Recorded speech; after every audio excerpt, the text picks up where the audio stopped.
నేను ఆయన ద్వారా జీవించటానికి నా వ్యవసాయంలో ఆయన ఉండాలి, నా వ్యాపారంలో ఆయన ఉండాలి, నా ఉద్యోగంలో ఆయన ఉండాలి, ప్రతి కూలి పనిలో కూడా ఆయన ఉండాలి.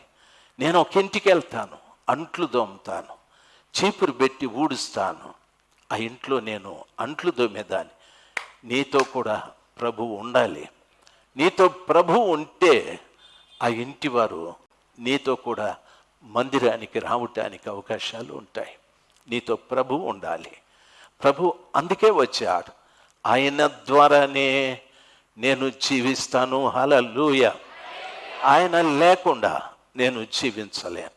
నాకేమి వ్యాపారం ఉంది, అతిశయించదు. పొలం ఉంది, అతిశయించద్దు. ఉద్యోగం ఉంది, అతిశయించద్దు. నీకున్నవన్నీ కూడా ఏదో తాత్కాలికంగా పనిచేస్తాయి.